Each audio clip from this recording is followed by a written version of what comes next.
Bonjour, je suis Julien, votre professeur de français pour le niveau DALF C2. Dans cette vidéo, je vais vous parler de la double pronominalisation. Qu'est-ce que c'est la double pronominalisation? C'est le fait d'utiliser deux pronoms. Alors, un pronom peut remplacer ou un complément d'objet direct ou un complément d'objet indirect. Voyons le tableau. Ici, nous avons représenté les 6 personnes de la conjugaison, les sujets. Donc, la première personne, le pronom personnel, le pronom sujet est « je ». La deuxième, « tu ». La troisième, « il », « elle » ou « on ». La quatrième, la première personne du pluriel, nous, la deuxième personne du pluriel, vous, et la troisième personne du pluriel, il ou elle. Lorsque, dans le complément d'objet direct, on souhaite remplacer un complément qui représente le sujet « je », nous utiliserons ou le pronom « me » ou le pronom « moi ». Par contre, si l'on souhaite remplacer un complément d'objet indirect par « non », on utilisera, pour remplacer le pronom sujet « je », le pronom « me ». Pour la deuxième personne du singulier, si le complément d'objet direct représente le pronom sujet « tu », on utilisera le pronom complément d'objet direct « te » ou « toi ».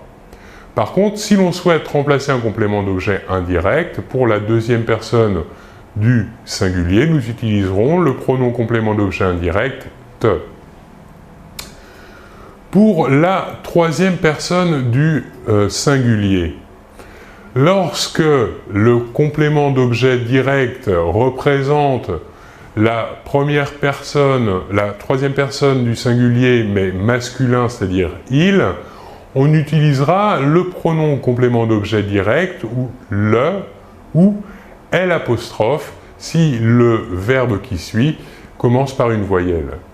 Par contre, si l'on souhaite remplacer dans le complément d'objet direct la troisième personne du singulier, mais cette fois-ci féminin, on utilisera les pronoms complément d'objet direct, la ou l'. Là encore, pour le même cas, c'est-à-dire si le verbe qui suit, on utilisera l', si le verbe qui suit commence par une voyelle.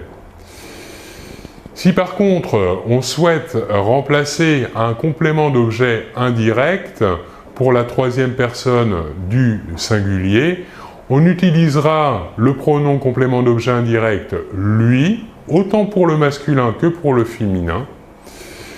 Et par contre, pour le pronom sujet « on utilisera autant pour remplacer un complément d'objet direct que pour remplacer un complément d'objet indirect, nous utiliserons le pronom « ce ».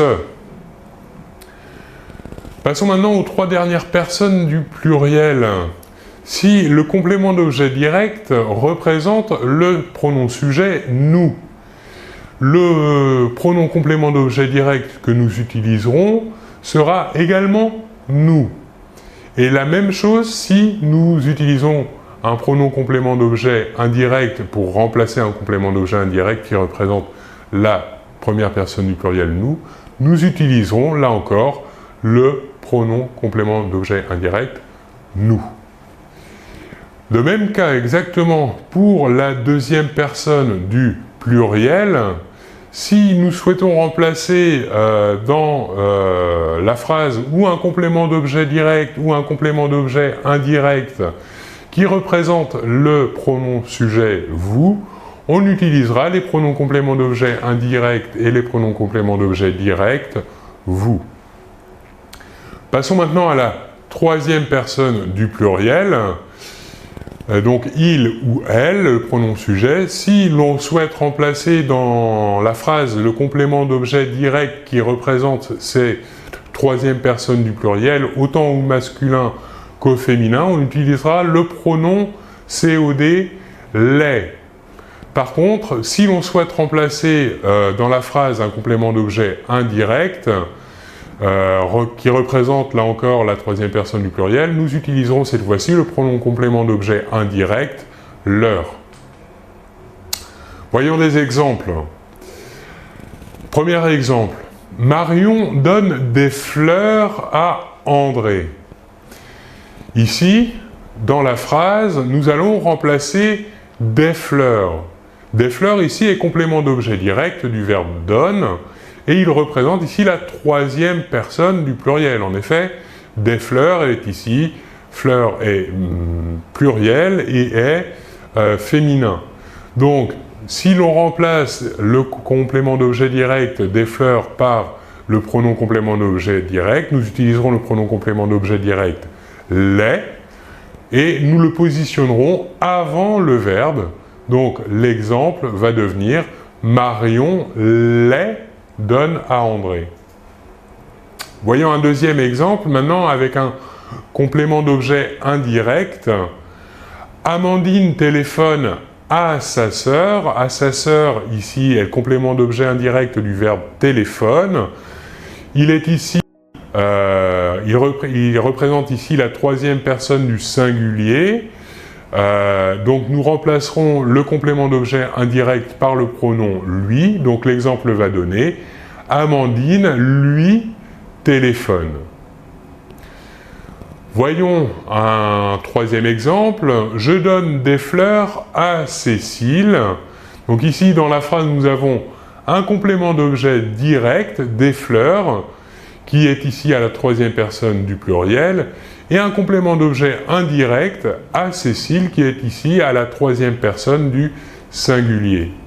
Si l'on remplace le complément d'objet direct dans la phrase, l'exemple va devenir je les donne à Cécile. En effet, on remplace ici complément d'objet direct des fleurs par le pronom complément d'objet direct les. Et par contre, si l'on remplace le complément d'objet indirect à Cécile, l'exemple va devenir je lui donne des fleurs. Là encore, nous voyons que le pronom complément d'objet indirect est placé avant le verbe et qu'il remplace ici le complément d'objet indirect à Cécile. On continue.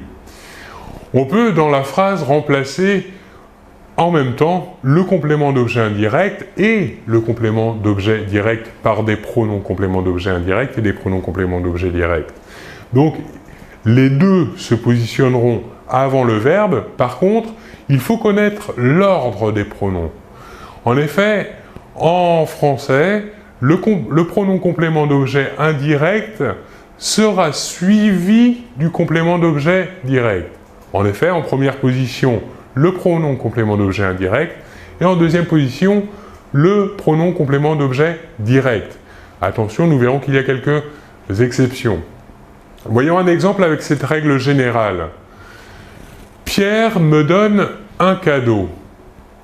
Ici, nous voyons bien que dans la phrase, nous avons un pronom complément d'objet direct, me, qui remplace un complément d'objet direct qui représente le pronom sujet de la première personne, je. Et nous avons également un complément d'objet direct. Ici, un cadeau est complément d'objet direct du verbe donner. Donc dans l'exemple, ici, cela va donner Pierre me le donne. Nous voyons bien que le pronom complément d'objet indirect est positionné avant le pronom complément d'objet direct. Voyons un deuxième exemple. Les invités vous ont offert un livre. Ici, vous, eh bien, pronom complément d'objet indirect qui remplace un complément d'objet indirect qui représente la deuxième personne du pluriel. Et nous avons également un complément d'objet direct, ici un livre. Donc si l'on remplace un livre par le pronom complément d'objet direct, voilà ce que ça va donner. Les invités vous l'ont offert. Donc là encore, nous voyons bien que le pronom complément d'objet indirect est placé en première position et que